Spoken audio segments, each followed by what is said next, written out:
Who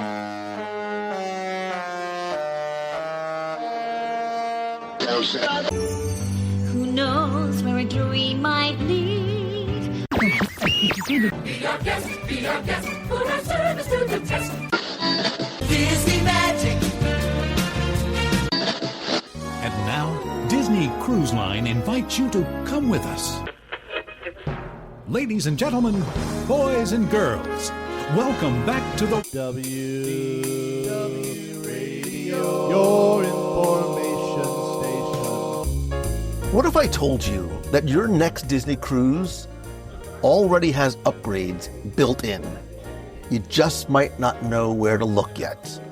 There are little insider tricks on every Disney ship that completely change your cruise if you know that they exist and where to look. Hello, my friend, and welcome to WDW Radio from somewhere a little different. This week, I am Lou Mongello, and this week I am not in the home studio. I'm not even at home. You might be able to tell by the background music if we can hear it.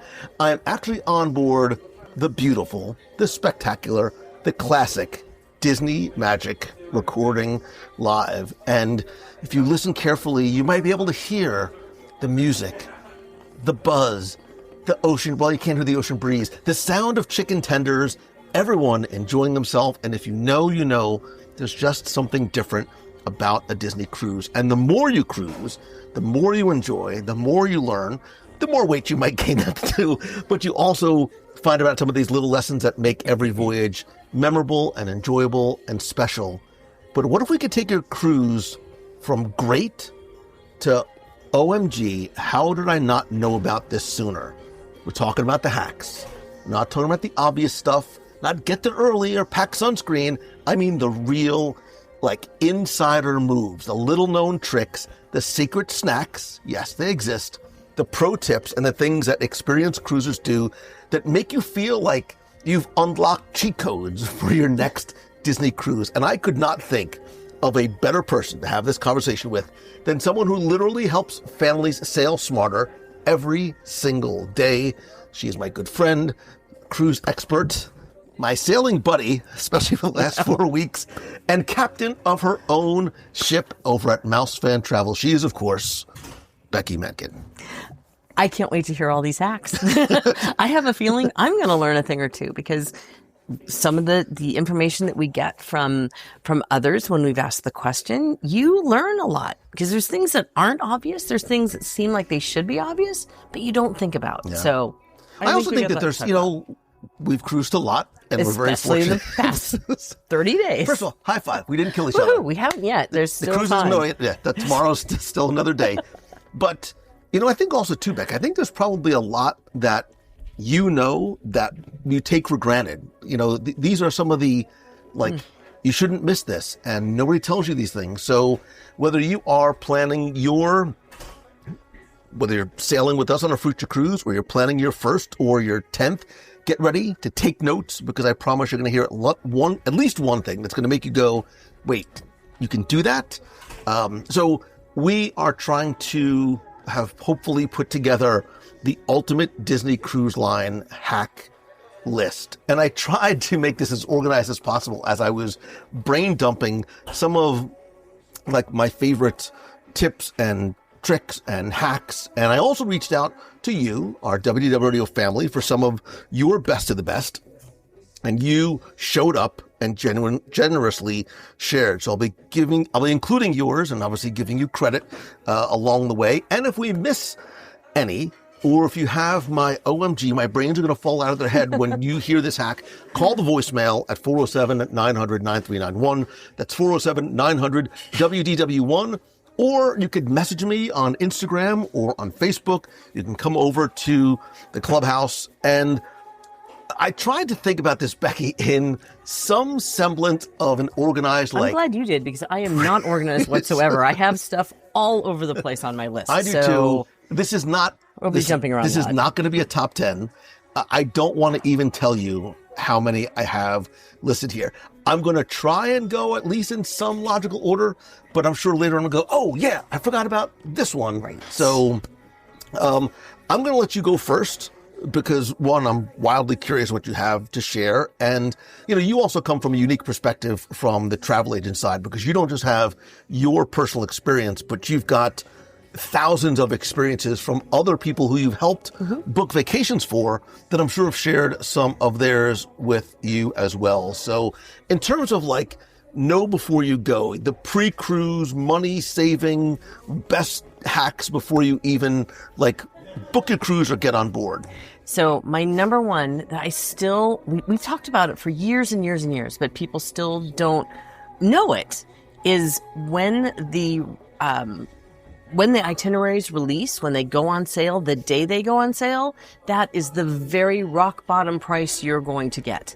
So a lot of people don't realize that they raise the rates as the ships fill. So on day one, if you know you're going to go, you know the ship you want, you know the itinerary you want to book on day one. And you want to book as early on day one as you can, because some of the most popular itineraries at 9 a.m. could be one price, and at 2 p.m. can be hundreds of dollars higher per person than they were at 9 a.m. So it's really important to have a great relationship with a good travel advisor that knows the ins and outs of Disney, because there are ways that we can grab it. If you have status you're going to get booking windows that open up earlier for you. So if you've sailed with Disney Cruise Line before, you are going to be certain status, which gives you access first and to get those itineraries that everybody's looking for. And if you, again, this is for people obviously maybe haven't cruised before, if you do book early, you don't have to worry because you're not locked in. It's fully refundable up until a certain point, correct? As long as it's not concierge. Concierge, you're locked in. You do put down a deposit, and that deposit is non-refundable. However, outside of concierge, if you even think you want to go, don't worry about it. Put down the deposit. If you decide you can't go, then we can cancel, and you'll get fully refunded. Anything else pre-cruise, know before you go, booking time before you even step foot on board? Booking time. Sorry. As you're starting to book, what you should be thinking about, or some hacks that people should think about. I think one of the things you need to do is really consider not just itinerary, and don't discount the ships, because some of them are maybe a little older. Disney Cruise Line. Girl, don't talk about my magic like that. She is not old. She is like a fine wine. She is very experienced. However, dude, I'm just saying. Sounds way weirder than it should. Not making it weird. She's classic. She's very classic. And I think a lot of people on some cruise lines, you probably do want to steer clear of the older ships. Disney Cruise Line is known for keeping its ships immaculate. This is the oldest ship in the fleet. It was in 1998, and the only thing that shows it to me is that they still have a hairdryer in the bathroom stuck to the wall. Other than that, this is a very beautiful ship. It's classic design. So don't just think, oh, well, I like that itinerary, but I don't want the older ship. Don't think that way. Really examine the ships, the itineraries, and what's going to fit best for you, because these smaller ships, while they might not have all the bells and whistles that the others do, I am so happy on board this ship.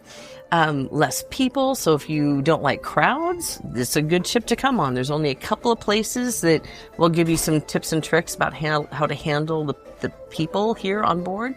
But I really think that you should put a lot of thought into the experience you want.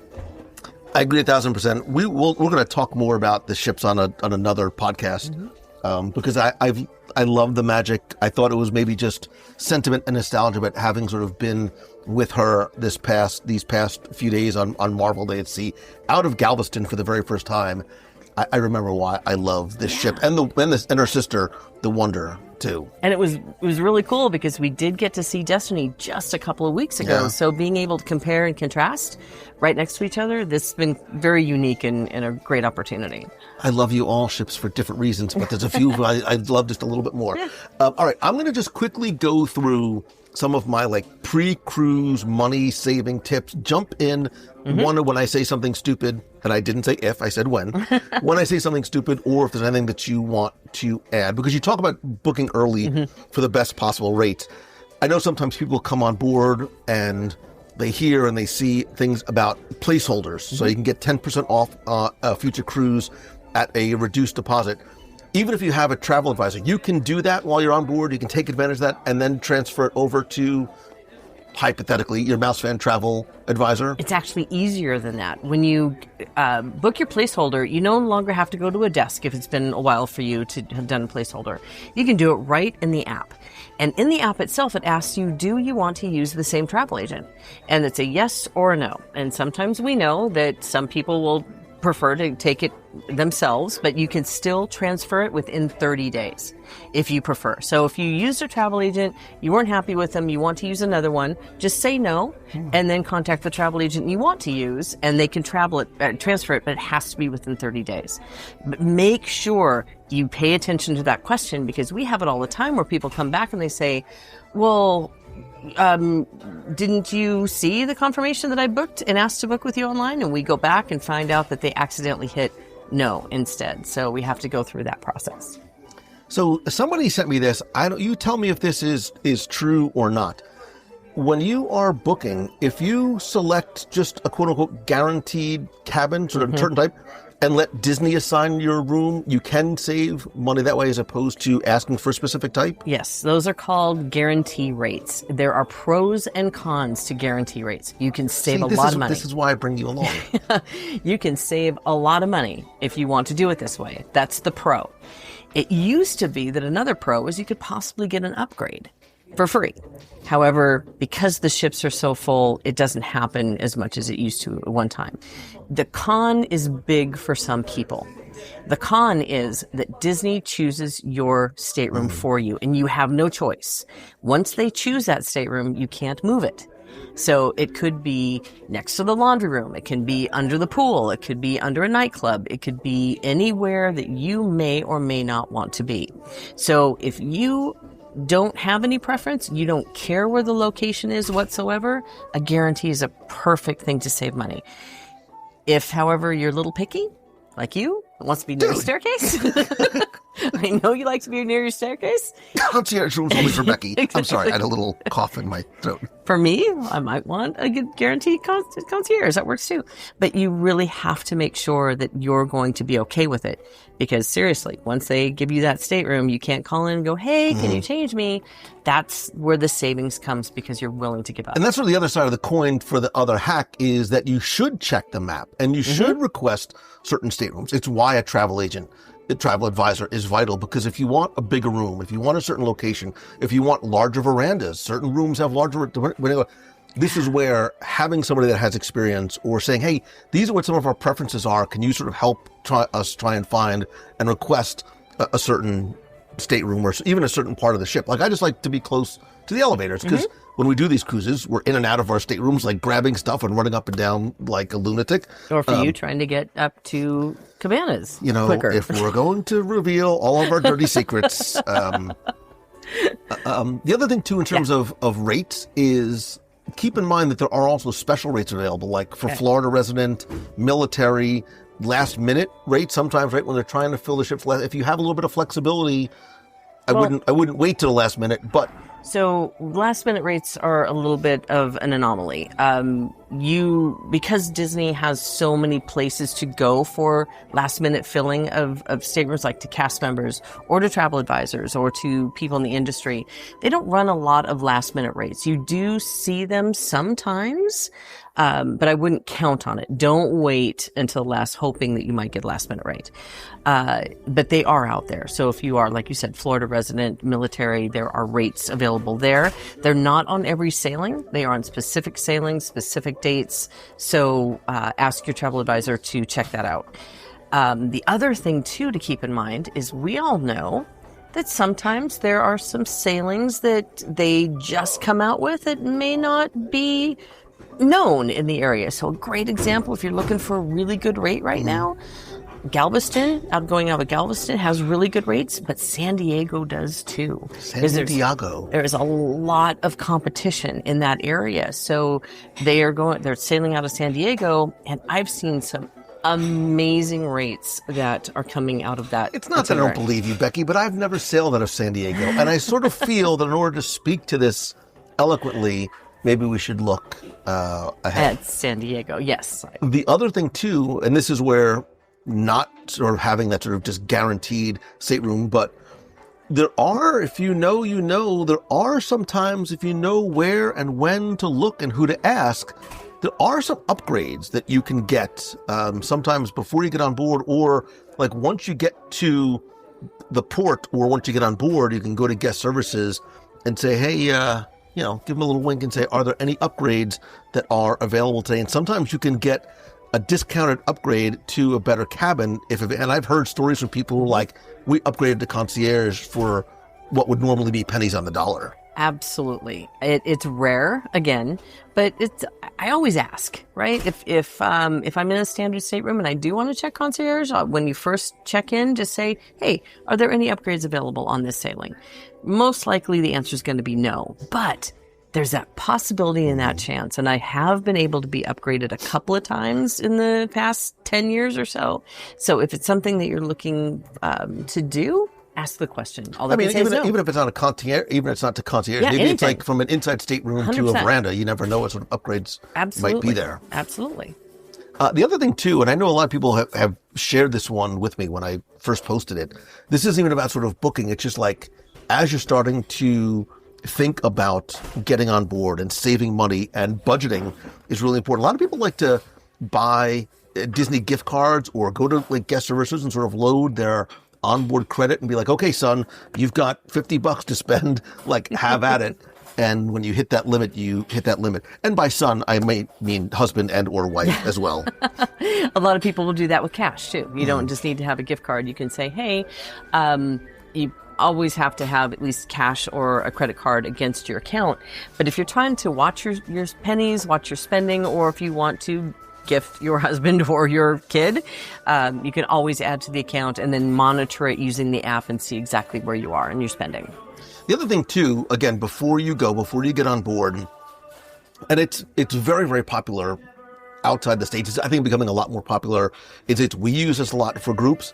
Download WhatsApp for not only to be able to chat with each other. You don't need to buy the internet package. You can use the onboard Wi-Fi and you can use this with other messaging apps. You can use it with iMessage. You can use it with Facebook Messenger, so that you can message each other or message people back home without having to buy an internet package, just by connecting to the DCL guest network. It is limited to text-only messages, right. So you can't send pictures, you can't do videos unless you do a paid internet package. But it's really nice to be able to stay in touch with the people back home. Unless you don't want them to get in touch with you, don't tell them that you have WhatsApp. Do you remember the times when you didn't have internet on a ship and you could like really take a vacation?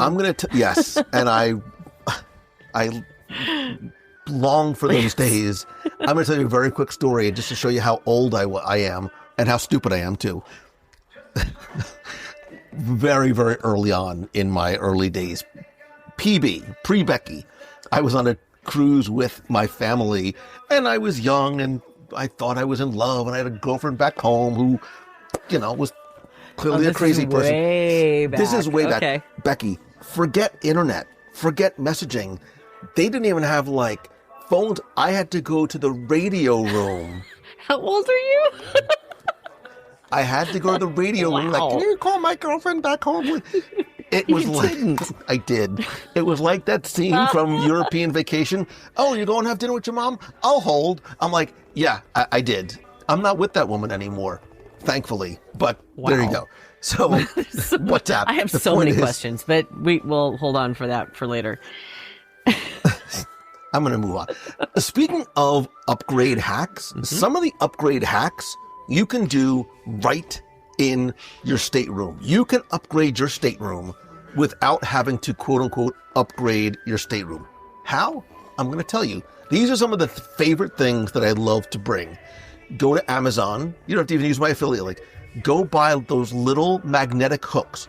All the stateroom walls are metal. The ceilings are metal. Can I tell you something? I don't like magnetic hooks. No. True confession here. I didn't know that until like recently. Even the walls in the hallways are magnetic. So if you want to hang decorations, it's like, you can hang your bags, your hats, your wet swimwear. You can, like, if you want to put up decorations, whatever it might be, they are so vital. Some people talk about, putting them on the walls, hang them on the ceiling. Yeah. So you can, dry things. If you brought, this is something else, you can do like an over-the-door organizer. If you don't want to maybe have it inside the bathroom, you can hang it outside as well. Remember, there's split bathrooms here. So if you want to have, some toiletries in one, some toiletries in another, you can have those magnetic hooks. I'm going to buy you some. Okay. So it was like 2017 when I learned it, but I've been sailing on cruise ships since 1998, and before that actually was 1996. I was going to say 1798, but that's fine. Hey, now, but when I finally discovered that, it was like, wow, okay, this was happening all around me and I didn't notice. But the one thing that I found just recently that I saw somebody do, which was an awesome hack. I'm one of those people that like a little air movement in my room. Some sleepy, get warm. I just like a little air movement.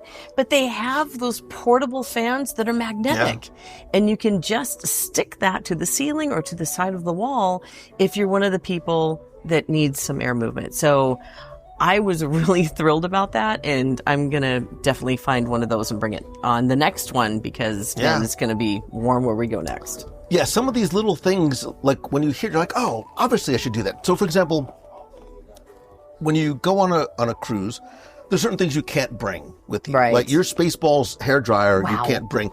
But you also can't bring, like, power strips. Like, you can't bring, like, extension cords.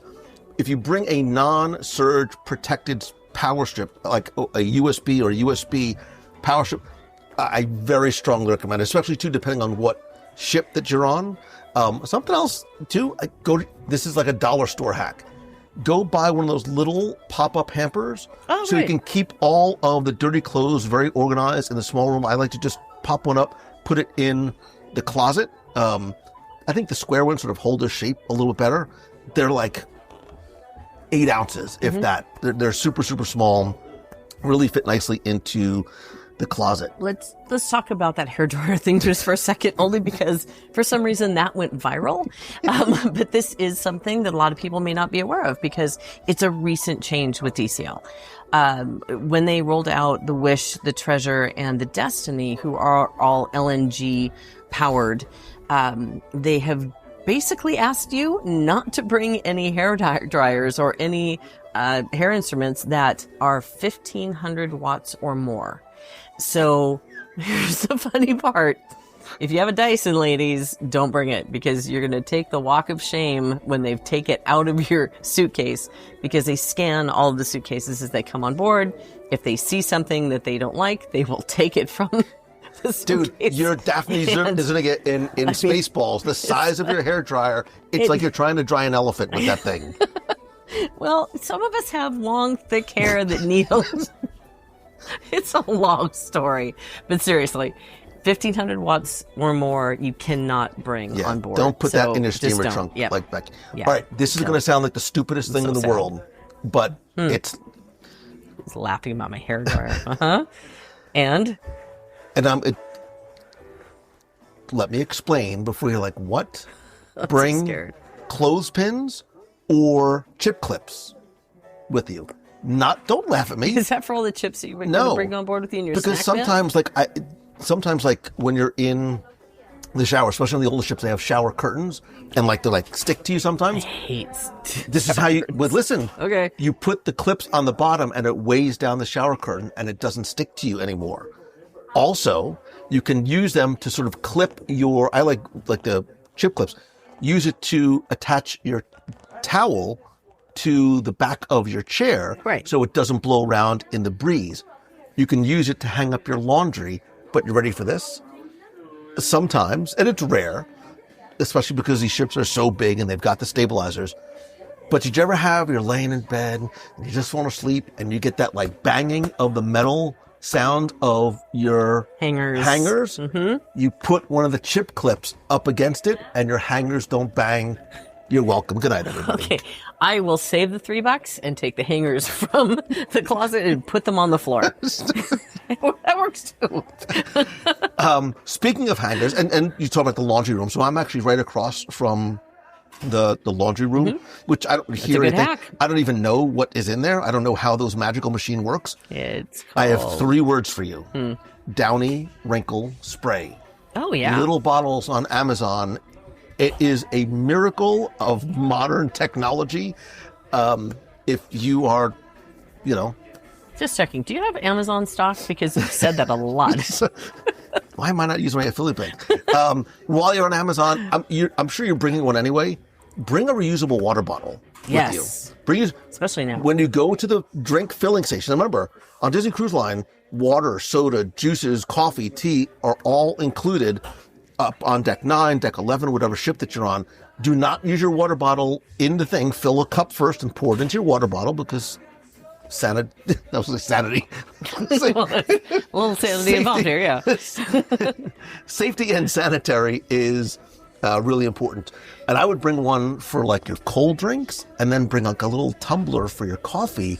This way you fill it up the night before, you wake up the next morning, boom, coffee and tea. Or you buy one of the really cool tumblers that are on board that match the ship. The one thing I do want to say is when you say that sodas are included, yes, at the fountains that you can, at dinner, at lunch, the fountains up on the deck and in the cabanas or in Marceline Market. But if you get something at a bar, it's not. So that's an additional charge. So I just want to make sure that everyone's aware of that. The other thing too, and the newer ships have in the bathrooms, they have this lovely little like amber nightlight. So if you need to use the restroom in the middle of the night, wake you up, you might want to bring like a little nightlight with you. I know some people use glow sticks or like those little tea lights. You can put them in the bathroom. Some people like the little battery operated Christmas lights. Again, you can buy them at the dollar stores, and so a lot of them will stay on for a few hours and then go off automatically. So it goes off in the middle of the night. Oh, wait. I just discovered this on the last cruise. I don't know why. We were talking about like the types of staterooms to get and like, do I want an inside? Do I want an outside? Do I want a veranda? Like I love how I just realized for the first time on the last cruise that we were on, if you are requesting a certain stateroom, and if you get one with a veranda, ask for a stateroom on the starboard side of the ship. Because if you don't feel like going up on deck, or maybe the little ones are sleeping, you can get a great view of the fireworks from your veranda on Pirate Night. And, depending on what ship that you're on, you also get the views of Castaway when you dock at Castaway. Like, it's port side for lookout. Telling everybody all the really good secrets. Now we're going to get all these people going, oh, no, it's got to be starboard side. I will not accept port side. Good job. Think about your ship and think about where you're going to. You said something before about location, and I was thinking too about noise and things like that.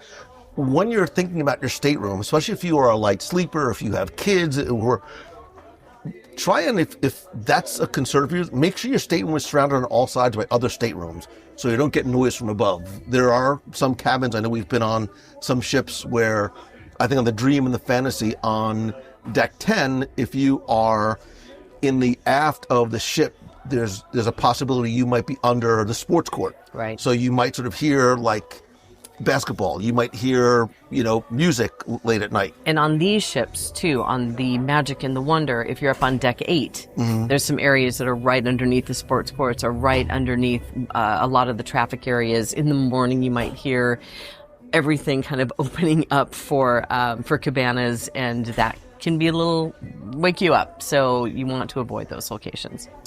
I didn't realize this, but this is something that somebody else told me. You can confirm if this is true or not. To quote Steve Martin, those aren't pillows. Yes, they are. Yes, they are. What? Stateroom comfort is key on Disney Cruise Line. Did you know? And they're not all available at all times, so the earlier you request, the better. Besides the standard hypoallergenic pillows, you can actually request different types of specialty pillows in advance. So if you have like a certain type of allergy to something, if you need like goose down or whatever, if you need like a pack and play, if you need a crib, you can ask for those things. Definitely ask for them in advance. Don't wait until you get on board. Limited supply, earlier is better, not guaranteed, et cetera, et cetera, et cetera. But if you're a light sleeper, a back sleeper, a side sleeper, whatever it might be, you can make some of those special requests, and they can hopefully try and accommodate. Right, and that ties into medical needs that a lot of people don't think about too. It's like, well, I don't know if I want to go on a cruise because I have a CPAP machine, or I have medicine that needs to be refrigerated. There's a way to make requests before you even travel. So they will give you the distilled water that you need for your CPAP machine. They will give you an extension cord, because you cannot bring an extension cord with you, but they can provide one for you for medical needs. They will also provide a medical cooler, because a lot of people don't realize that the beverage coolers aren't cold enough to sustain medication. But if you request it ahead of time, all of this can be already set up in your stateroom and here for you when you first arrive. It's not a hack, but it's a silly little thing. We do this on our group cruises. I know families do this all the time. As long as you're on Amazon, hopefully I really should give my Amazon affiliate link. Get some of those cheap magnetic dry erase boards and some of the pens, so you can either leave messages for each other. A lot of people leave messages. Like, what I like to do is put something on, like, one day in the morning, I'll put, like, what is your favorite, what's your favorite dining experience on board? And I'll put, like, 1923, Marshall Lee Market. And people come by and they'll vote. Or who's your favorite superhero? It's a great way to sort of have some fun, interact with people. I also like doing little, like, magnetic baskets, and I'll put, like, stickers in there, like, give away little stuff, like, for kids and adults. I think it sort of helps to add to the, like, fun community. Becky's like, stay away from my door, kid. No, don't. No, but that brings up subscribing to some of the groups that if you want to be part of the fish extenders and the pixie dusting and all the things, if you want to be that involved, because every single sailing of a Disney cruise, of every single ship, has some kind of group to join if you want to be pixie dusted and provide a little pixie dust back. The other thing, I just realized I forgot to mention this too. When I pack, and my family always makes fun of me, I love Ziploc bags. I have like a Ziploc bag addiction. I always pack. Yeah, I didn't know this. I pack different size Ziploc bags, especially when you're going like to the island. Like, I'll put my phone in a Ziploc. I'll put my phone and my key card in a Ziploc bag in my pocket. I might have a bigger one for my book or my Kindle or other things I want to protect. Or for chicken tenders at wherever you wanted to bring them back for later. Don't give away my chicken. You can't take chicken tenders off the ship. I've tried. And I'm going to give a huge caveat for this one, because on the newer ships, the Magic and Wonder don't have this. Newer ships, you have to keep when you enter your room, you stick your key card in. A lot of hotels are starting to do that too, to conserve energy. But say, for example, you have a device that you need charging, or something that needs to stay charged while you're gone, or your laptop or your phone, whatever it is. Don't do this all the time, but your key card is not the only card that will work in there. So you might want to bring an old Starbucks gift key card or an old hotel key. Again, and your stateroom attendant will normally take it out when they come in. But again, if you do have to do things like get a charge, you can do that too. Yeah, and an old business card folded in half works too, if you really want to know. But I always keep a couple of old hotel keys with my passport, so I can just pull them out and use those. I would rather overpack clothes than trying to figure out how the laundry system works. But on the last cruise, forgive me that I don't remember who you are, we were talking about the laundry facilities on board. And yes, there are full service laundry facilities, and they will do your laundry for you if you need to. Prices range from like $3.50 for a t-shirt up to, $12 for a suit, whatever it might be. Those are not current. And they'll pick it up and they'll drop it off. But there's also self-service laundry on board. And somebody said that one of the cool things that I guess is relatively new is that your Disney Cruise Line Navigator app and the machines will notify you when your laundry is ready. It's magic, I tell you. Yeah, that's really cool. I don't know if it's on every single ship. I'm going to say it probably is, but I haven't seen it. But I did use it on the Wish. I think it was the Wish. Oh my gosh, that laundry room was huge. It's almost as big as the kids club. But it was really cool because you got a little notification, so you didn't have to worry about running down, checking it, and coming back and going back and forth. So that's cool. I just bring a big hamper and I wear them front, I wear them back, I wear them inside, and I wear a movie. I have zero idea what you're talking about right now. You know of my love of Big Hero 6, and yet you don't know of Fred's tech. Oh, good Lord. Okay.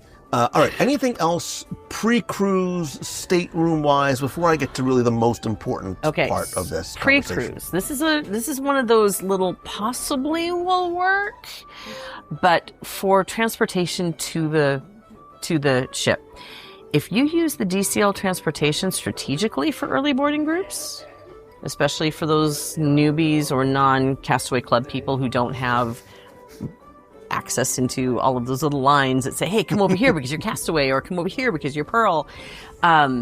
Especially from MCO, if you use the motor coach, it often yields you a very low boarding number without any status.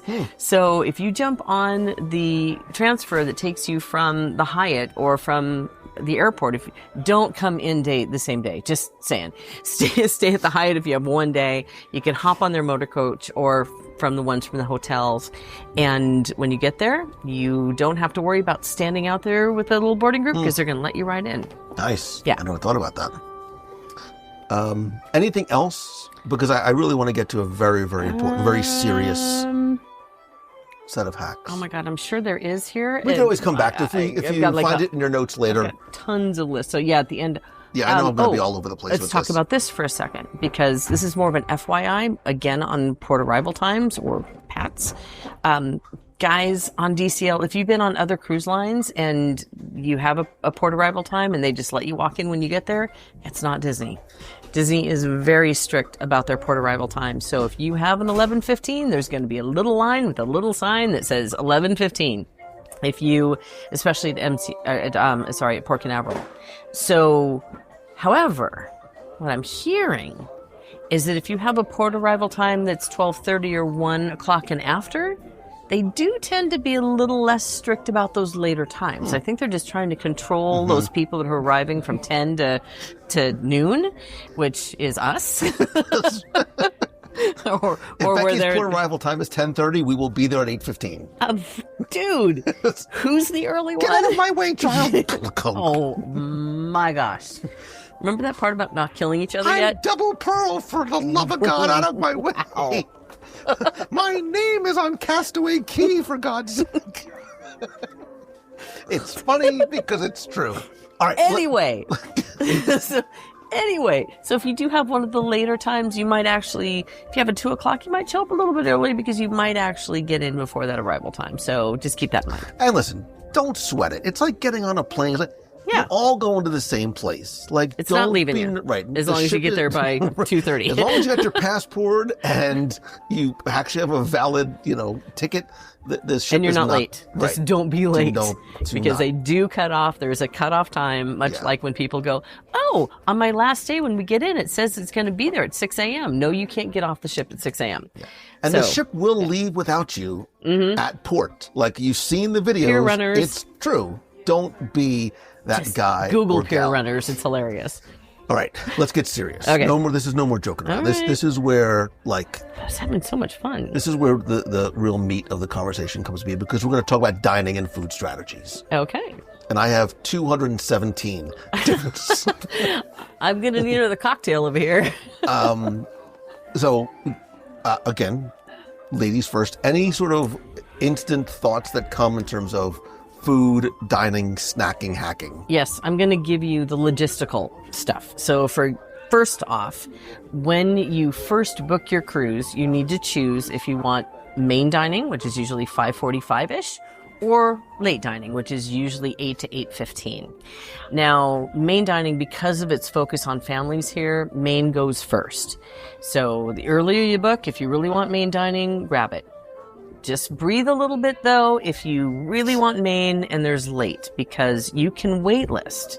You can ask them to wait list main. So if it does become available, it will automatically grab it and switch you over, which is incredibly cool.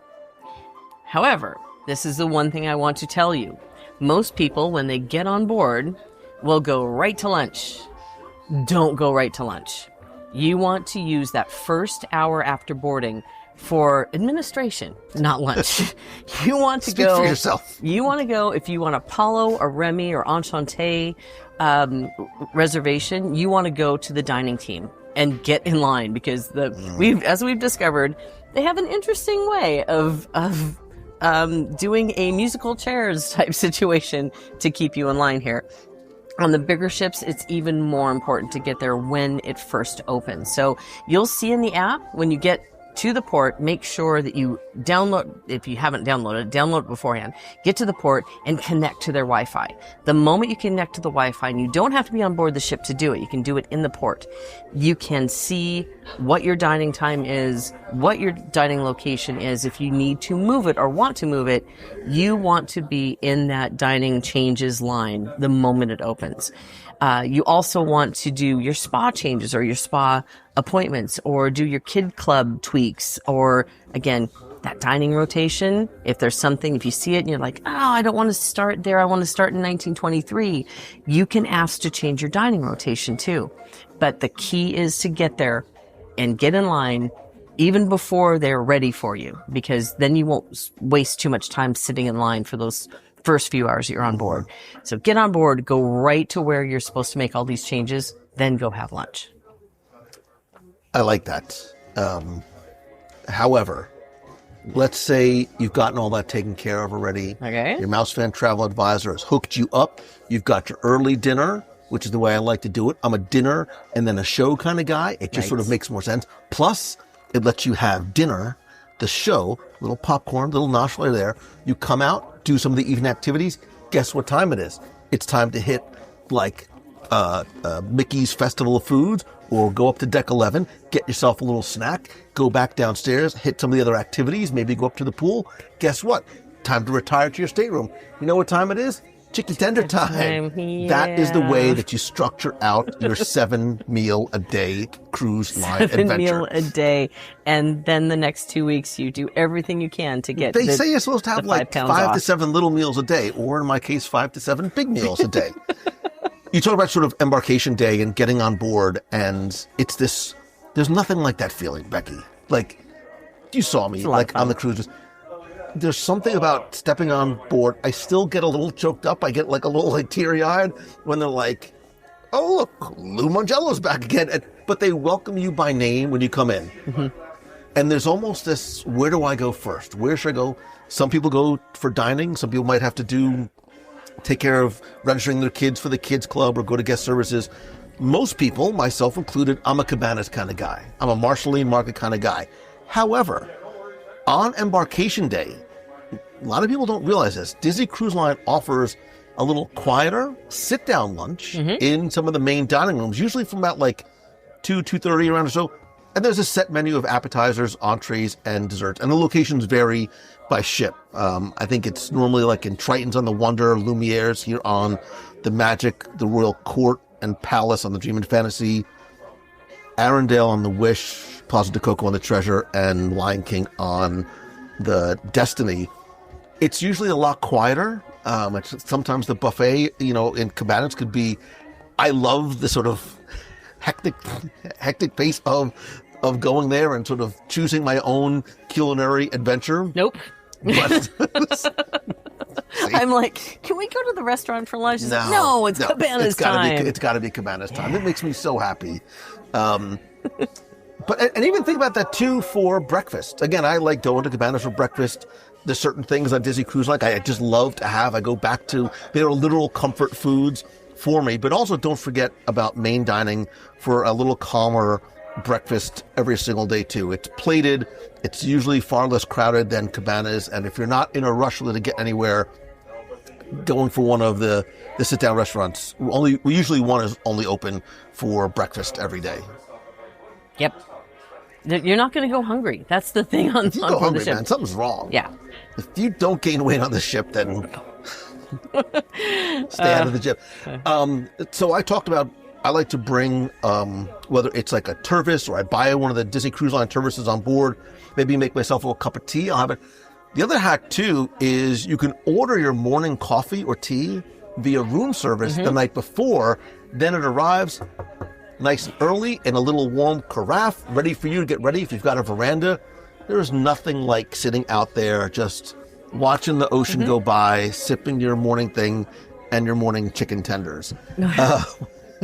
Or your bagel, or your continental breakfast, because they have all kinds of choices, from cereals to fruit to bagels to muffins to just, you can get a little basket of goodies and have that delivered, so you can start your vacation off or that day off very slowly and purposefully. We sort of discovered, I mean, we sort of only knew, we just sort of like gave it a name on some of the recent sailings. We talk about sort of like this golden hour. Oh, I had that on my list. We have my favorite time. Yeah, like, you know, depending on your dining seating, either so for example, you want to go to use the pool or the aqueduct. The water slides and pools are usually least crowded during the dinner seating, so if that's when you want to go. But there's also this incredible little sweet spot that if you are not necessarily going to the 7:30, 8 o'clock show for early dining or going to dinner, vice versa, there's this like little window of time, like an hour, where people are usually at dinner and or in the show, and you almost feel like you have the ship to yourself. All to yourself. Becky is frolic. She is like time. Julie Andrews up on the mountain. She's like, the hills are alive. The ship is mine. Oh my! It's a dramatic moment for her, but it's really nice though, especially when you are on those ships, the Wish, Treasure, and Destiny, where all the spaces are so small. You have the ability to go into the Haunted Mansion Lounge. You have the ability to go to any of the locations and sit down and have a cocktail because you can actually find a seat. Where other times that is not the case, especially on those ships.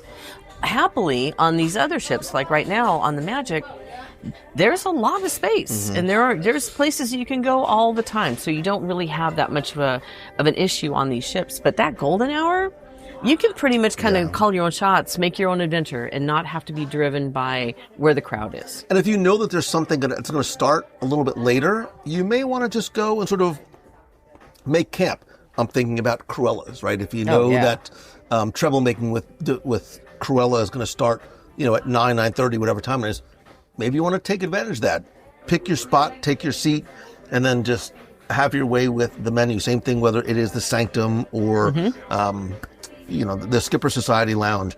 Think about taking advantage of that golden hour. Obviously, do not miss any of the nighttime entertainment. But we did sort of back-to-back almost cruises on the Destiny because we had the group, and so we didn't necessarily go to the shows because that's not the purpose for which we were there. Right. So don't miss any of the entertainment. But if for some reason you're not going to see it, or you've seen it once before, really think about that sweet golden hour.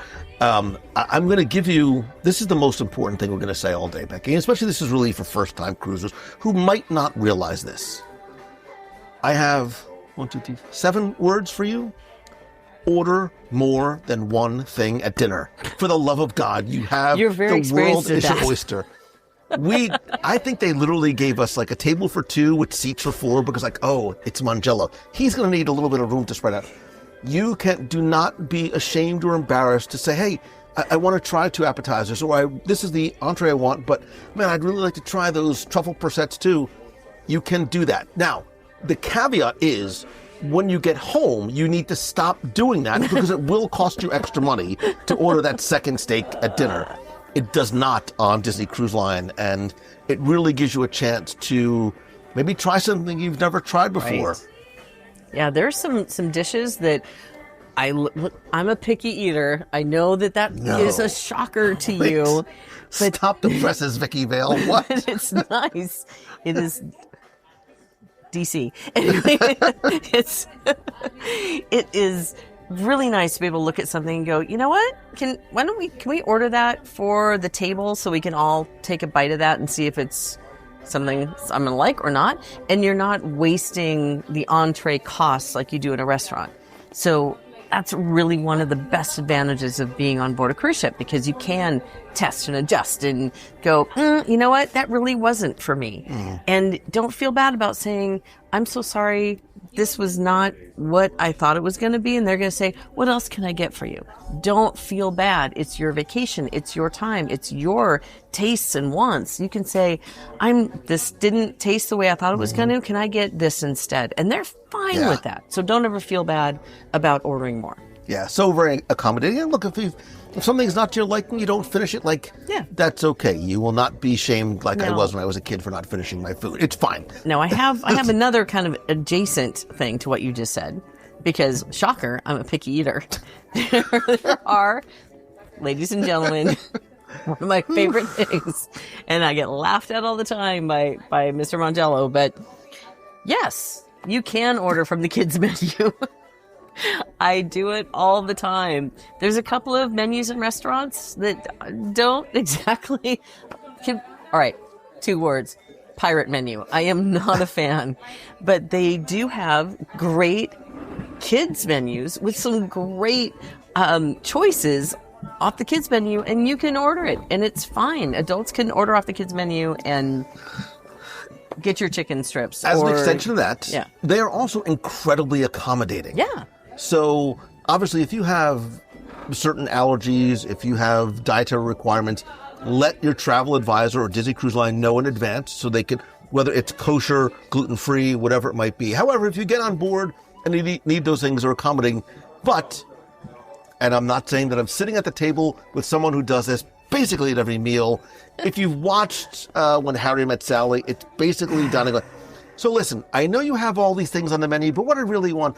I don't want this salad. I just want a house salad. I want the chicken, but I don't want any sauce. I want a potato, but without the skin and no butter with sauce. And they're like, okay, we can do that. Or I'll say something like, I like the chicken dish, but I want the mashed potatoes from the other dish. May I have the mashed potatoes instead of this little potato fingerling? And they're like, absolutely. But, and this is not guaranteed, but, and we just had an exceptional service experience. I think it's the best servers I've ever had. 5 minutes in, we knew, and we told everybody. This is not a hack. This is just courtesy. Tell the head server, tell the head waiter, go to guest relations. If you have a good experience, it's so important to them. We knew 5 minutes in. We told everybody every single day. We told them. You are also able to increase your gratuity if you so choose. You can go to guest relations, as I did on this cruise, and say, I want to increase the amount. You fill out a form, and they give you new tickets, and then you can sort of give them to your servers, or it just is added. But I wanted to sort of let them know just how good they were. Yeah. Plus, there's also, Becky's like, okay, I know this drink is on the menu, and those are the 5 ingredients, but I don't want any of those ingredients. I basically want a cup of sugar with a floater of alcohol on top. But, wait, so speaking of alcohol, just because the hack there is to look for the drink of the day to save money. They have a cocktail and a mocktail. And that's one thing that you may not know if you're a first-time cruiser. They have incredible mocktails. And this is a new trend that's been happening over the past couple of years, especially on cruise lines. They have specific mocktail menus that you can find. So if there's a cocktail that looks really good, you can ask them, hey, can you make this a mocktail if you don't partake in alcohol? But you can still have that themed cocktail that they have for the night. Like they had Marvel themed things were going on around here, and I asked for something and it made it a mocktail, but I still got the cute little Doctor Strange symbol that they gave me. So, you can still partake if you don't really want to have the alcohol, or you don't want to spend the money on alcohol, because they are significantly less expensive to do the mocktails. Quickly going back to what we were talking about with the servers too. Again, this is not guaranteed. Your mileage may vary depending on who your server is. We've seen this time and time again, sometimes by request, sometimes just because they get you, right? Remember, your server follows you to all the rotational dining restaurants, no matter what ship that you're on. They know you, they know your likes and preferences. We've had this happen before, whether we've asked for it or it's, for example, we know that this has happened before. Oh, you like the tuna tower at Enchanted Garden? Yeah. When you move to another restaurant that night, sometimes they'll go out of their way and be like, I know you love the tuna appetizer, maybe you don't like it. And they do some of those special things that make such a huge difference. I've I am not a huge wine guy, but more than one person has told me this before. Maybe you know about this. Speaking of alcohol, you can ask at the bars or your servers at dinner about the sommelier bin. Do you know what the sommelier bin is? So supposedly once a bottle of wine is opened, that entire bottle has to be served that day. Like they can't cork it and serve it the next day. Right. So because of that, the ships have what they call a sommelier bin with open bottles of wine served by the glass at a lesser price than you would pay if you were corking the bottle yourself. I've had other people say that they have done this before, especially if you're, a wine aficionado. I am not. I'm going to share now. I don't even know if it's a hack. I think sometimes it's just there is a secret, not so secret, dining location on board some of the ships that is wildly overlooked by adult guests. It's not on the Wish class, so Wish, Treasure, Destiny. It's here. Not talking about you, but it's on Cove Cafe, on the Magic and the Wonder, and the Dream and the Fantasy, and Vista Cafe. Right. And the Vista Cafe you can access if you are not an adult. It's on deck 4 or 5. Included in your cruise fare, there's no separate upcharge. If you go to Cove Cafe or Vista Cafe, there's all kinds of little, depending on what time of day you go, there's baked goods, there's sweet treats. There's also this delicious little antipasto that you can get in the evenings. So if you want a little pre-dinner snack, we were sitting out there the other night. There's olives, there was cheeses, there was meat. I was like, I heard the angels sing. I was like, this is lovely. I would take home pockets of that cheese if I could. But if you want something that's just light and simple and almost a little bit elevated, Cove Cafe, Vista Cafe, I think a lot of people overlook as places to grab a nice little snack. That's really true. And that reminded me of when we were on the Destiny in the Sanctum. And remember the snacks that they brought out? They were included. They're free. You sit down and there's those cheesy little things are so good. I don't know what they are. And that's when you have to go with your little zip top lock bag and go, more please.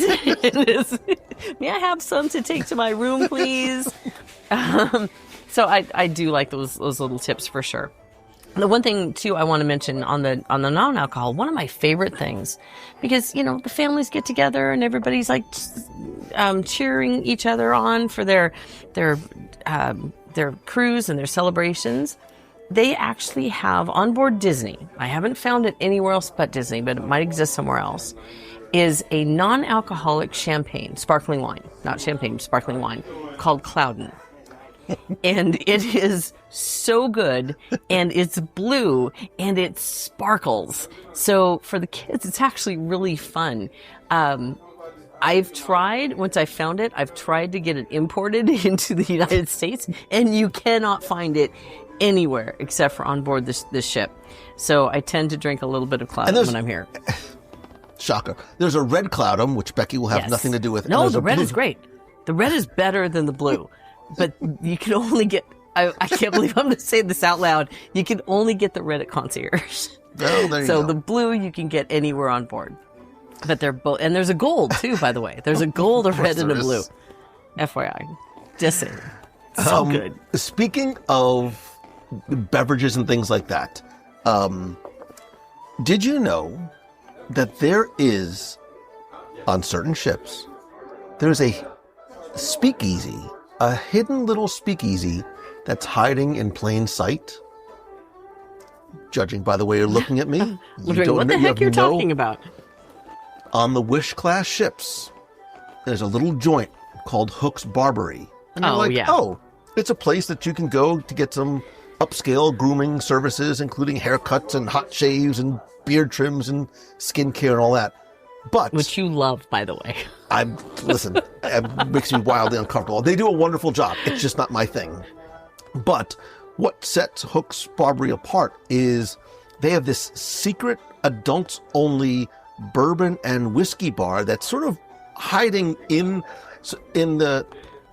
plain sight. So as you walk by, it looks like a regular barbershop, but late afternoon, early evening, it's this very cozy. There's maybe 3 or 4 seats, little speakeasy bar, and they make custom old fashions and curated bourbon and whiskey selections. They have premium spirits and very personalized drinks that are created by the bartender there. I have a couple of friends, Paul and Jeff, who are bourbon and whiskey experts, aficionados. They literally bring bourbon with them when they travel, which it's the first Don't step is tell my admitting you have a husband that. problem. Do not ever introduce my husband to them, because my husband would spend way too much money on that Well, stuff. I'm going to make sure I let him know. No. Because there's no, and the reason why I sort of call it a speakeasy is there's no real obvious signage outside. It's really not listed very prominently in the app. It's almost sort of like a word of mouth. Like if you know, you know. Mm-hmm. You don't need an appointment. You don't have to get like a grooming appointment to go and visit the bar. And there's no sort of formal drink menu. You just go in there and the barber will ask, the barber / bartender will ask you what your tastes are. Yep. Do you like it sweeter? Do you like it stronger? Do you like it smoky? Whatever it might be. And they raved about the experience that they had. So if you've never been there before, I want you to sort of try and picture, or just go to Google, this gentleman's small pirate-ish parlor, and there's rich dark woods, and there's leather chairs. I mean, it's very well themed. It's very upscale. And then you've got so it's like this hybrid of like old style barbershop and like swanky little private pirate lounge. Very, very well done. And if you're, again, a bourbon whiskey person, or you want to sort of have some of those, an elevated cocktail experience customized just for you, absolutely go. And if you order the right things, you actually get keepsake coins. Oh. I know. So there is, if you're into that and you really like the top shelf stuff, ask them which ones will give you a keepsake coin. That I did not know. Yeah. Something else a lot of people really raved about coming off our group trip on the Destiny, which is why I want to mention it here, because I think a lot of people don't realize I love the secrets and the history and the details and all the storytelling, and I love being able to go and seek it out. And then I make 250 question scavenger hunts for the people on board. But if you don't want to be subjected to one of my, I think, very fun and interesting scavenger hunts, if you are 18 and up, there is the Art of the Theme Show Tour, which is a free tour of the space of a lot of the spaces on board the ship. It gives you a real deeper appreciation of storytelling and how Imagineers design and create these spaces. So everything from why colors and textures are chosen, or the meaning behind certain things, how they impact the guest experience, and the thematic connections between the different ships, especially on the newer ships, because the storytelling is so deeply woven in, literally and figuratively woven into the fabrics, the colors, the textures, and the storytelling spaces. It's really great for whether you are an Imagineering fan, a cruise line fan, or just interested in to see sort of how it all came together. They are fascinating tours. And they are very popular. Yeah. So those are one of the ones that you want to go right to guest services and say, hey, what tours do you have on board the ship? And sometimes they're art tours. Sometimes they're Imagineering tours. Sometimes there are other types that they have available. They'll be able to tell you what's available, when it's available, and allow you to sign up. So definitely take advantage of that if you like that type of detail. Do you know what one of the most popular words among Disney Cruise Line guests is? Free. I was going to say towel dog, because right now it's towel dog. Becky is on a quest to find the little towel dog. Couldn't get the towel dog. 3 sailings and we couldn't get the towel dog. Not that I'm bitter. When we went on the Destiny, is when I realized this, is that if you go, again, people go in different directions when they first get on board. I make a beeline for cabanas. Other people are signing up, going. A lot of people make a beeline for the spa. Mm-hmm. And did you know that you can go to the spa as an open house? A lot of spaces have open house, like the kids club, etc. The spa has an open house on embarkation day, and there's a raffle for a free treatment. So if you want to just sort of browse the menu, maybe book something, if you go and you want to tour the facilities and the rainforest room and the salon areas, you can also enter a raffle to potentially win a free And I know you went to the spa. You've had treatments there. Some people live and die by the rainforest room. That is, that is sort of their home away from home on Disney Cruise Line. Yeah, absolutely. And you do see, and speaking of the spa, go to the spa and ask them if you don't win, by the way, because not everybody gets to win. Like, I've never won, but that's all right. I'm not bitter about that either. Go and ask them about any specials they have. Do they have a port special? Because sometimes there's a special in port. Maybe you don't want to go into Nassau. You can go and do your spa treatments there. They also have multi-treatment specials. So if you have 3 different treatments over different times, doesn't have to be at the same time, you can get 20% off, for example. So always ask the question. Say, you know what? If I book another one, is there a discount? Yeah. We were talking about this. I just remembered. We were talking about different things in the staterooms and the bathrooms and things like that before too. And we're saying like, sometimes I'm not the biggest guy in the world and the showers are not huge. Talking about the spa made me think about this, that, some of the newer ships, the showers are a little bit roomier. Some of the older ships are a little bit tighter. If you find that they're a little maybe uncomfortable or small for you, did you know that you can go to the fitness center and use the showers there? And I think they're open from like 6 a.m. to 10 p.m. So if you want to do your morning shower or pre-dinner shower or post-meal shower, whatever it might be, you could use the ones in the fitness center. It's a really good hack for those who have a family of 4. And not everybody can just wait for the shower one after another. Mom or dad can go down to the spa and shower there to cut some time. Yeah. This is way out of order because I should have mentioned this before. We were talking about watching fireworks from your veranda. And sometimes, maybe you go to dinner, maybe you're not feeling like going to the show, maybe you're not feeling that great, maybe your kids are sleeping, you can't attend a show. I keep forgetting to watch this. And every time you say that, I say, yes, it is, because I know. Did you know? Yes. Becky knew. If you missed the show or want to see it again, you can watch the stage shows in the Walt Disney Theater if you can't attend live in your stateroom. They're often dedicated, shown on a dedicated onboard channel. So if you go to the live TV and then scroll down, you'll see Walt Disney Theater, and you'll be able to watch the shows from the comfort of your couch or your bed or with your chicken tenders, whatever it might be. So it's really nice. And sometimes there's also like little interstitials, like behind the scenes things that they show about like the making. We do watch like the making of Hercules on the Destiny on the last cruise. Right. So it's pre-recorded, the different shows, and they're showing on the day that they're actually in the theater. So check the stateroom TV, and it's usually you'll see the menu and it'll say the Walt Disney Theater shows. You go to that and it will tell you exactly what times that they will be showing that day. Usually I want to say, don't quote me, there's like 4 different times, maybe a few more, that on the day it is actually showing, you can park yourself in your TV in your stateroom and watch the show as well. Yeah. What else you got? I've got, as a matter of fact, that was the live show is right there. One of the ones that this is an oldie but a goodie. If you're new to Disney Cruise Line, especially on these ships with the direction, the wayfinders.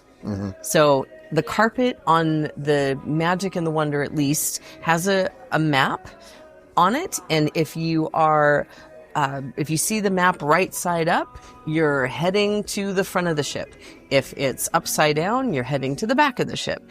So each of the ships has a little wayfinder like that helps you to discover, so you don't have to run to the elevator lobby to go, wait, am I forward or aft? and at least on these ships, they have a center midship elevator, which is, again, I have a thing about elevators. We have definitely established this. Next week shows me top 10 Becky idiosyncrasies. And elevators are one of them.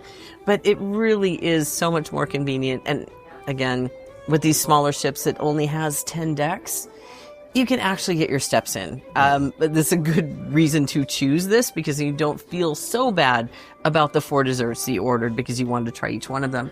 Because it is easier to go up and down the stairs and get to the places you want to go. But the Wayfinders, each ship has a different one. But this is the one that reminded me of it because I remember looking down and seeing the map and going, oh yeah, I should probably mention that. I just saw some additional snack hacks that I forgot to mention while we were talking about food. I don't know if I should keep them here. It's like you got distracted. Yeah. It's like, oh my God, food! Yay! I can just hear your little Mongello brain. Did I mention that? Oh my gosh! Do you know what I forgot? Banana. Today's banana ice cream day. Oh, are they open till 11? God, I have to go to bookmicruise.com and book another cruise just so I can come back for banana ice cream. Are they open till 11? I don't know.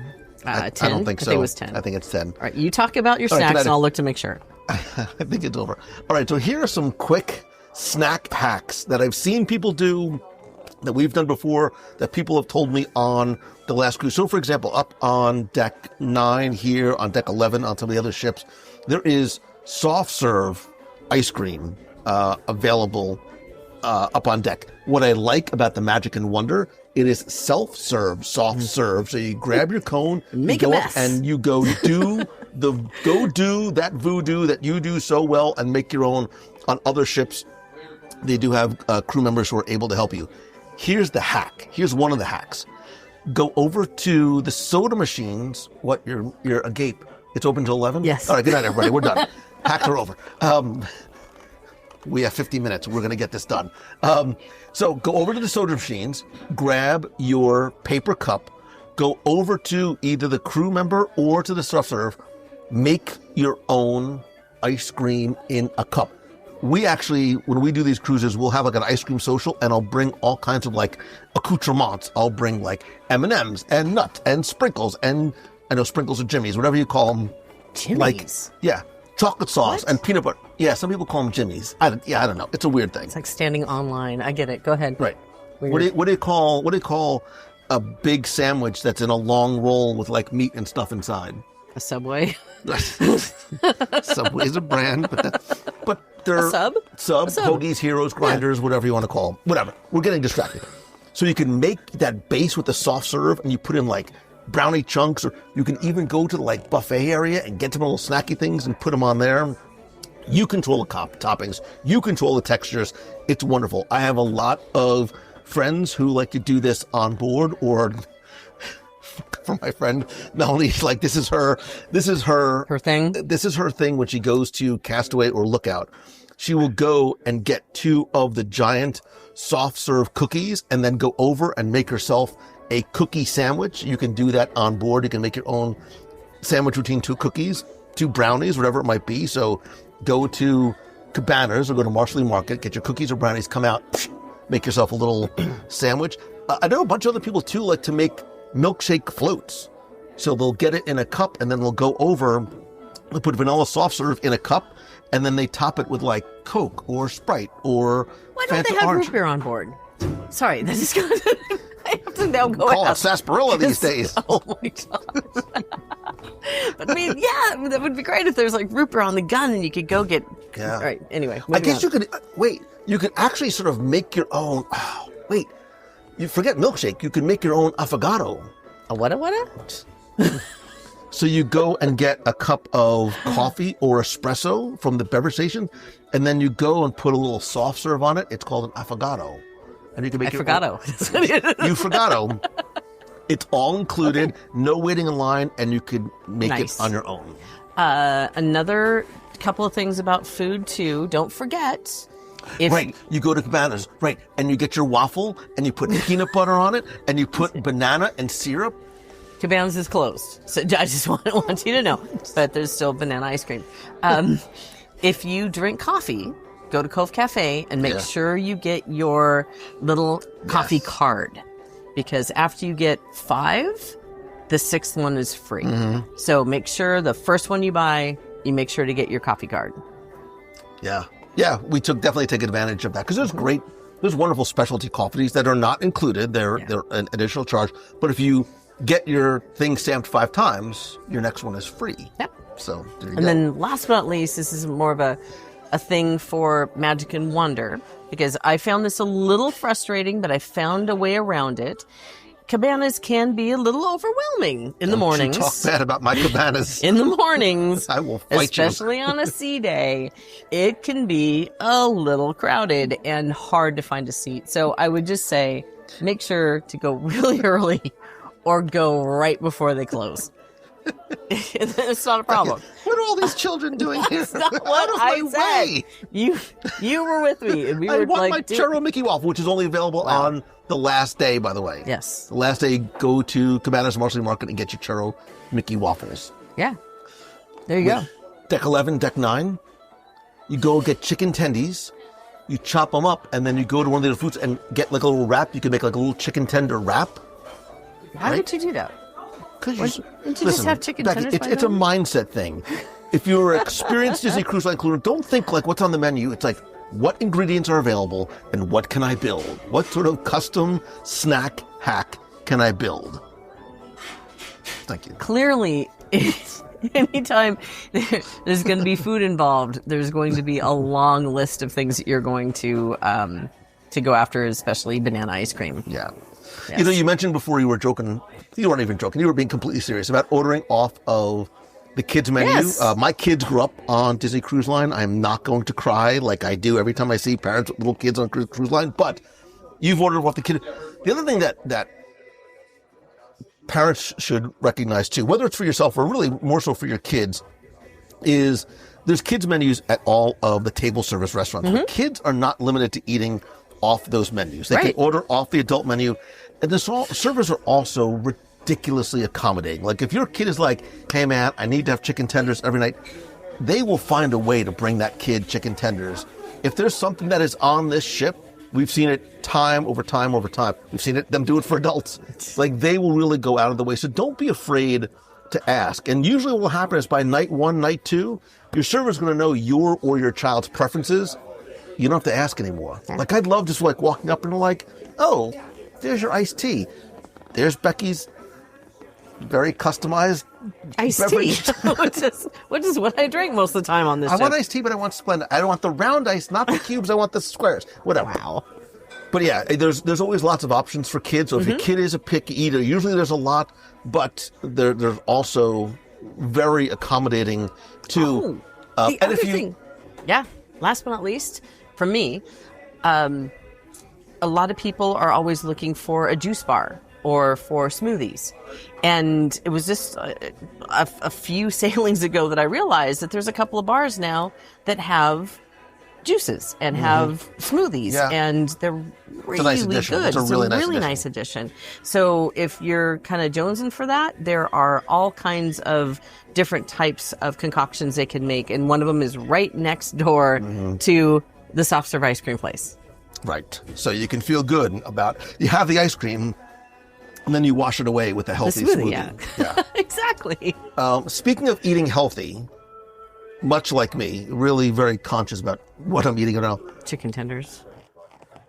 there's another little hack for you that you may not know about. Okay. And it's not available on all ships. It is available on the classic ships, the Magic and Wonder, as well as the Dream and the Fantasy, in different locations.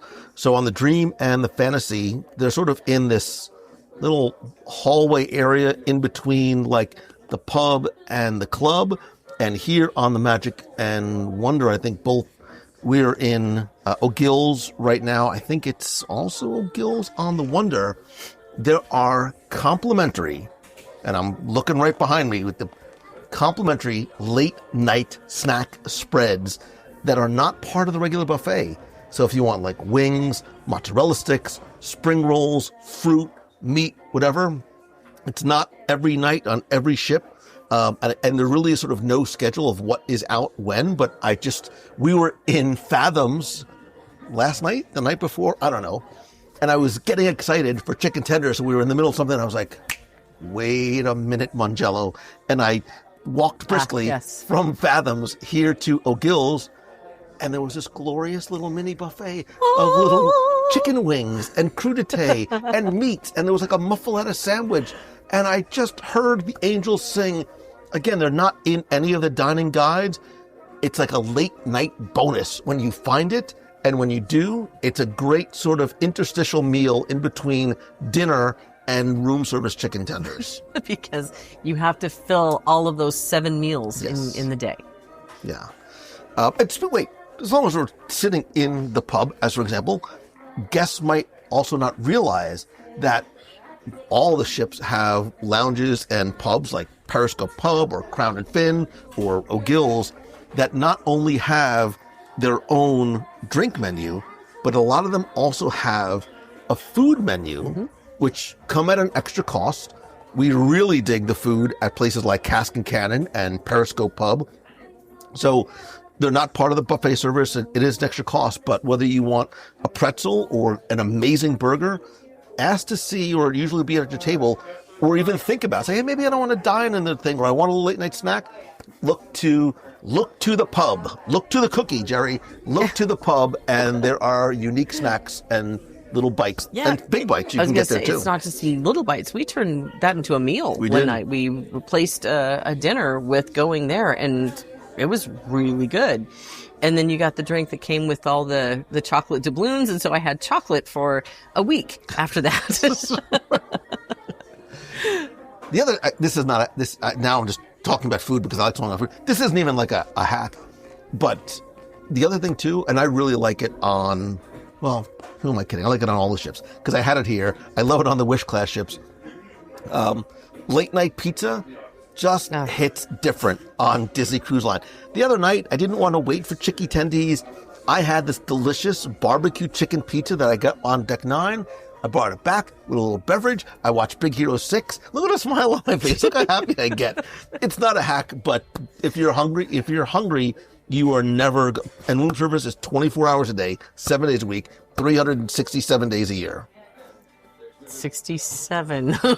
Please, that'd be great if you could add more days to the calendar, because we clearly need more time at sea. Clearly. Yeah. Okay, what other hacks do you have that they don't even have to be food related? Anything else on your list? I pretty much went through the list, and then you hit some of the stuff that I had there as well. So for this episode, I think my list is done. I'm sure you've got a few more on yours. We've done this, and depending on what ship that you're on, and I think the Wish class and the Dream class ships lend themselves to. Look, we're in O'Gill's right now, and sitting behind us in one of these. First of all, this feels like a cool, like old Vegas, red leather chair banquette. But behind you, there's Clue, there's Yahtzee, there's Disney Trivia, there's Candyland. They also have games in on this class of ship in the Promenade Lounge, which is either Soul Cat or the French Quarter Lounge. But depending on when you go, especially late at night when there's nothing going on, like bring your own deck of cards, bring Uno, bring a game, bring a puzzle. Because sometimes it's cool to be able to find some of those spaces. And that's one of the reasons why I love this ship. I mean, look, there's nothing else going on in here tonight. It's a cool place to get together, have a drink, whether it's a bunch of adults or I love Promenade Lounge because your kids can come there too and do stuff. Because it's not just about the things that are on your navigator. It's sometimes just about making your own fun. Yeah, and the people that you're with. And again, these ships really lend themselves to that because there's always a little corner that you can get together with your friends and your family, hang out, visit, talk to each other. Don't look at your phones. Enjoy the company that you have and enjoy the time you have together. And enjoy your chicken tenders. All right. And we are not alone with our hacks. I reached out on the Clubhouse on Facebook and on Instagram, and you showed up. And I don't even think that I have all of them, but I want to share some of your community hacks, and then where you shared it, I will also share who first one that came in. This is why Megan and I are friends. Mingling, she's at Mingling with Megan. She's Megan Du Bois. We have traveled extensively together. Says, get a plate of fries, then a bowl minus rice from Donald's Cantina. She's talking about Wish Clash. Dump the bowl onto the fries and top with salsa from the salsa bar to make loaded Tex-Mex fries. Okay. I'm famished. Rita Walter, Disney Mama 64 says, room service hack, order chocolate chip cookies and put a Mickey premium bar in between them to make an ice cream sandwich. Oh my God. Ask DC says, if you don't love cruise line coffee, pack a French press and your favorite coarse ground coffee, add hot water and enjoy fresh coffee on your veranda. Nice for the coffee aficionados. And here, if you like hot chocolate, they do have hot chocolate packets up there too. So They do. I've been doing that a little bit. Yeah. Kimberly Lorraine Steiner, KL Steiner 70 says, bring your resort refillable mugs to use to get sodas on the pool deck. Mike Loctimus 2337 says, this too is on the Wish Class ships. I think he's talking about, get a pretzel bun. I'm going to talk slowly. Get a pretzel bun and fill it with pulled pork or chicken tenders, add sauce, and make a custom sandwich. Why didn't I know that 2 weeks ago? Emma M 2852. This is clearly not one of my hacks. Take the 7 a.m. yoga stretch class on the top deck for a peaceful, unique way to start the day. Emma, clearly we are working on different areas of the ship. Over in Facebook, Pixar Mama says, we bring glow sticks to use as night lights in our cabin. They illuminate well when packed in a glass. Oh, that's smart. Debbie Anderson says, we take battery tea lights for the same use in the bathroom. Rich Austri says, if I tell you that everyone will do it. Sharing is caring, Rich. Jackson Morgan says, Disney Cruise Lines are the only ones you can take as an introvert and an extrovert. Creates a strong sense of community and social connection on board for both personality types. Jennifer Cruz's DCL says, get antipasto at 6 p.m. from Cove's Cafe. I'm with you, sister. Gary Witt, I would tell you, but then I'd have to, tell us, Gary. Denise Austin says, don't wait until the last day to check out the buffet. I missed out on 4 days of boiled shrimp and sushi. Benny Cohen said, on our last Disney Dream trip this past October, we asked the waiter if there were off-menu items. I almost didn't want to give this away, Benny. Every night he brought us you can't assume this is going to happen, but it seems to be pretty consistent. We asked if there was off-menu items. Every night he brought us 2 to 3 Indian dishes they had in the back. Benny, I did this on the Destiny. Yeah.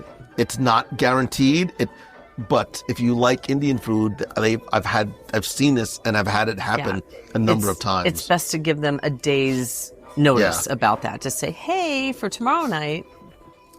Just sort of bring it up in conversation like, oh, I noticed you're from wherever. I love Indian food. And I'm like, oh, you do? Let me know tomorrow. Christy Brown brings collapsible square bins, but she bought at the Dollar Tree. Great for storage items for your odds and ends that you need more space for. Oh, that's smart too. Especially if you like to have little stuff, you can put them on the counters. Becky, a Dollar Tree is where real people go to buy things that are about $1, sometimes $1.15. Wow. Let me see. Nick Chappelle, celery soup at Palo Brunch. You're welcome. It's celery and it's soup. It's got to be good. Heather Rawl says Coke float instead of just a soft serve ice cream. Carol Stein. Carol Stein. She was the hat lady in the UK pavilion. She's one of the most talented pianists in all of Walt Disney World, really the whole planet, but she's in Walt Disney World. Take the guided ship tours. You learn about the exquisite beauty all over the ship. Walk around the ship to take photos everywhere about 11:30. Great photos and no people. I love the kiss goodnight at 11 a.m. the atrium on the Disney Wish. I just realized we missed the finale show here tonight. We did. But again, we don't want to miss banana ice cream, which I know. I'm going quickly. Bridget Gallagher says, stay on the boat on Nassau Day. Also sit down lunch on Embarkation Day. My hubby says, bring chicken tenders to trivia because even if you lose, you win. Well done. Okay, let me see. Jason Brewer, if you were a beer drinker, get the reusable glass mugs. You can take them anywhere on the ship except the pool deck. Even though it's not much of a savings, it's convenient and you get to bring it home after. John McBride, this is the ice cream hack. Half fill your cup with the Coke at the drink station, walk over to the self-serve and make a Coke float. Jackie Schuberta, who's cruised with us many times, has said, I like the battery-operated LED Christmas lights. Drape them over a couple of magnetic hooks. I found one to stay on automatically 8 hours and switch off. Lloyd Rush says, stay up and watch the entire Pirates of the Caribbean movie on the funnel vision at the end of Pirate Night. When it's over, you have the entire ship to yourself. It's the best time to explore and get empty atrium pictures. I agree, especially up on deck, too. It's beautiful when there's nobody out there. Yeah. Let me see. Christine talked about, just the secret snacks on the mini lounge that we just talked about in Cove Cafe. Christine Thomas says, I bring small airtight snack containers at breakfast at the oatmeal toppings muesli cereal station. I make a bowl of DIY trail mix and then bring it back to my room to snack on later. I like that one. I like that too. I will admit to having, I don't know why I sneak it into my backpack, but I'll grab a couple of things of Fruit Loops and I'll put Fruit Loops? Yeah, man. Okay. Don't make fun of me. Good to know. Let me see. Christine Thomas says, my husband Sean would probably say, rent a bike at Castaway, stop to climb the observation tower. It's amazing. Someday I might join him, but you can usually find me floating the day away at Serenity Bay. I've done it once. It's a bike. It's a hike on a bike and then a hike up. I'm really more about the relaxing and eating on Castaway. Rachel Graves. Oh, this is actually a really good tip on the Treasure and Destiny. The Haunted Mansion parlor isn't always locked when it's closed. You can go in, sit, take pictures, soak up the vibes. The show isn't running, so the lighting is actually better. When it's open, children aren't allowed after 9, so get the second dinner seating. You can go right from dinner to the parlor to relax. Golden hour. Mary Ann Bernie Allen, Rainforest Room, get the length of stay pass. It's just fantastic. Remy's, Dream and Fantasy, get a reservation. It's the best meal we ever had. Go hungry, lots of... she also says, take a class. Oh, yeah, there's beverage classes that you can take. They did one on cognac. Paul Gowder says, book a placeholder for the discount. Dennis Clybourne says, on sea day, the captain gives a daily briefing at noon. Try to be on the upper decks on the funnel. I was actually out there today. And then they usually play the ship horn right after the announcement. Yep. Yeah. And somebody just said, embrace the fun and allow yourself to be a kid again, which may be the best, smartest hack of all. I totally agree. If you can be an 8-year-old with a platinum card, it's the best vacation ever. But this is part of what I love about, look, there's a lot I love about Disney cruising. It's not just about the ships. It's about the people and it's about the service, but it's also about some of these little discoveries, the little insider tricks. You're like, wow, I can't believe I never knew that.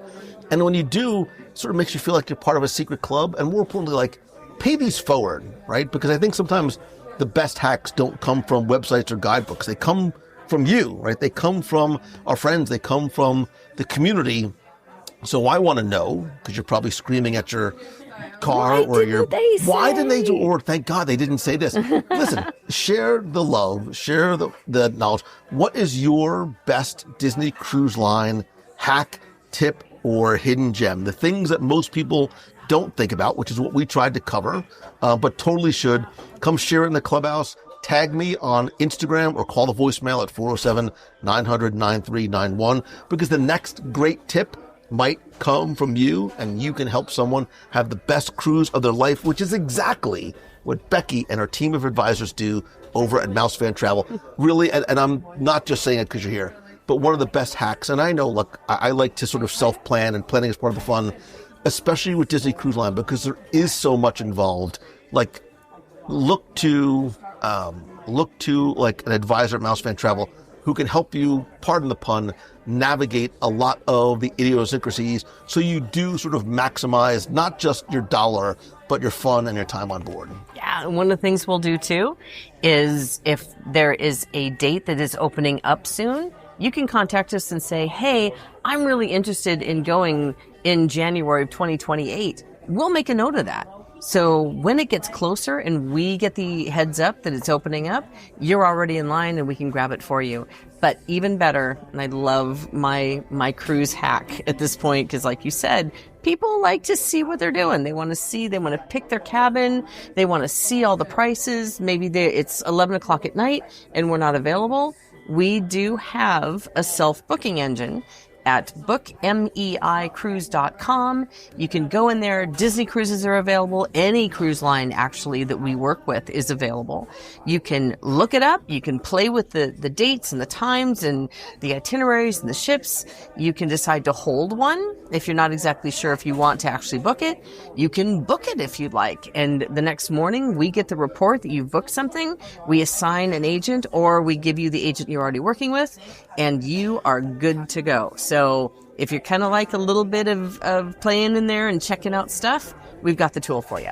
My last hack, and one that I think is super important, whether you've cruised before or not, cruising is better when it is shared with friends and family. True. Which is why I love and have been so grateful for all the help that you and your team have given to the group cruises that we've done every year, sometimes more than once a year, for the past 17, 18 years. We just came off the Destiny, we did the Treasure, we've done Halloween, we've done Alaska, we've done Christmas cruises, we've done Star Wars cruises, we've done Marvel cruises.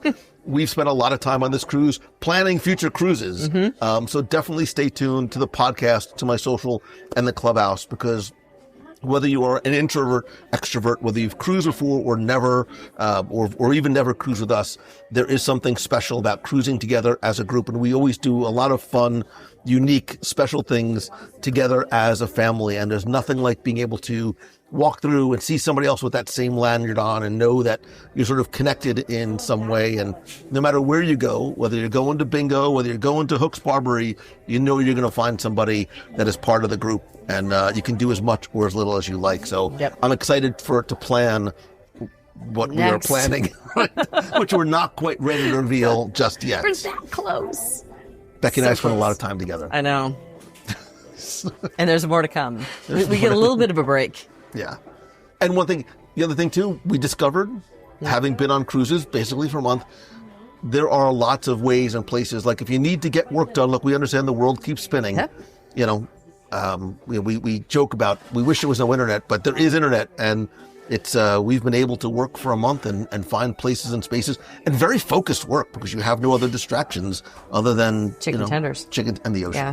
So thank you for this. Thank you for sharing your experience and expertise. You don't share your chicken tenders, but that's fine. Nope. And now it's time for banana soft serve ice cream. Yep. I think that we need to get up there. So, because if we walk up there and they're just closing it down just as you're walking up, you're going to lose it. I'm going to have to get double orders of chicken tenders. You're going to be a little 6-year-old. You're going to throw yourself to the ground and stamp your little feet, and then they're going to go, oh. The buffalo chicken wings from room service are really good. Very spicy.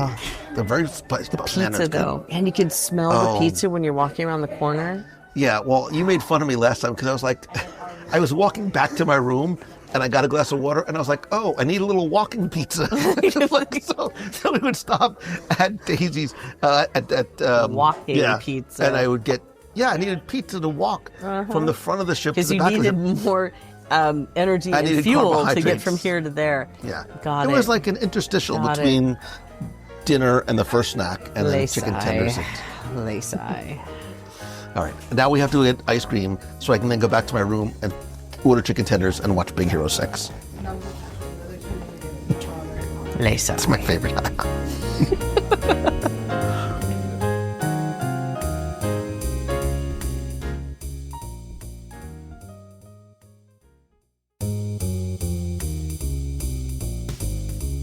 That's going to do it for this week's show. I'll give you an extra week to answer last week's trivia contest, but this week I really want to concentrate on our ultimate Disney Cruise Line hacks. I hope that you enjoyed it. I hope that you learned something new. If you did, please share it with somebody who's maybe planning their next Disney Cruise Line vacation, and know how much I appreciate you and for listening and your time and being part of this community. I do not take that lightly, and I am so very grateful to and for you. Come be part of the community and conversation over in the clubhouse at www.radio.com/clubhouse. Watch and chat with me this and every Wednesday at 7:30 p.m. Eastern on WDW Radio Live on Facebook and YouTube.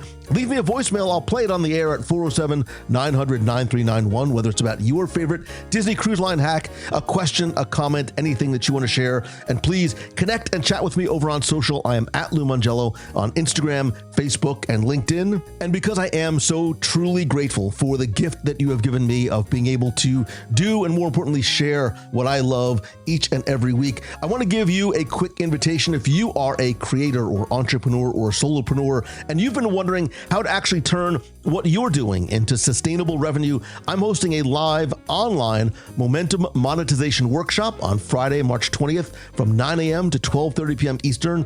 It's going to be a hands-on interactive session where I'll not only teach you about sort of the monetization blueprint, but we'll build yours together. You'll have the chance to ask questions and get some guidance live. You will not just leave inspired, you're going to leave with your own personal monetization roadmap built during the workshop, clarity about what you offer, a plan you can start implementing immediately, and a workbook to help keep your momentum going even after the session is over. I'm going to keep it intentionally small. There's only 8 spots left out of the 25. So if you want to join us, now really is the time, and you can learn more and save your seat over at loumongello.com/monetize. I would love to see you there. If there's anything I can do for you, any questions you have for me, please reach out. Email me, lou@wwradio.com. I'd love to be able to help you any way that I can. In the meantime, I look forward to seeing you on Wednesday night, back here again next week. Please be kind, choose the good, have an amazing day, and even better tomorrow. So until next time, thanks again. I love and appreciate you. See ya. Hi, Lou. My name is Tracy. I'm from Minnesota, and I've been listening to your podcasts for many years and have also loved reading your books. I've got to tell you that I absolutely loved your top 10 this week about the things we miss that are no longer there. And the one thing that you spoke of that absolutely hit an incredible nostalgic chord with me was the radio station when you would drive on property. I was fortunate to be a child of the 70s whose parents, who really didn't have much, somehow took me to Walt Disney World 4 times in the 70s. And we drove from Iowa, all those times in the station wagon, just as you described. And I just want to say thank you for thinking of that, because that was one of the things that I had completely forgotten about. I also wanted to say that the Magical Express, which you mentioned, was a huge thing for us too. But I wanted to give one little, not a correction, but one little addition to what you said. For us, it actually started that from the minute you dropped off your luggage at the airport in Minneapolis, then we knew we did not have to worry about it again, and it would just somehow magically show up in our hotel room later. And that was just a wonderful thing to think about. And one more thing that I remember from that time was the cards you were talking about. I remember going on a trip with my father in 1995 when he retired. He and I went and we stayed at the fairly new All-Star Sports, and having those cards with our name on it, the dates we were staying, and that we were staying at All-Star Sports was really cool. And I still have it in a photo album. And we also were members of something like the Magic Kingdom Club, Travel Club, or something that my dad would join, and we would get these cool tags, luggage tags, and of course, the VHS tape that used to come in the mail. So anyway, thank you so much for the show. It just made my day, and just appreciate everything you do. Have a great day. Hi, Lou. My name's Colleen, and I wanted to share one of my favorite things that is no longer at the Disney parks, and it was by the Backlot Tour, and it was the fountains from the movie Splash. That was something my sisters and I used to rush over to see because our all-time favorite movie growing up. So that to me is very sad that that's no longer there. And also Tony's restaurant in Magic Kingdoms. I know it's still there, but they used to have breakfast, and that was my family's tradition. That we used to go every time to be at Magic Kingdom that early and be on Main Street first thing in the morning. Well, I should say the square. But we would be there, and it was the start of the most magical day. So those are the things I miss, and pretty much everything else you guys mentioned. Bye.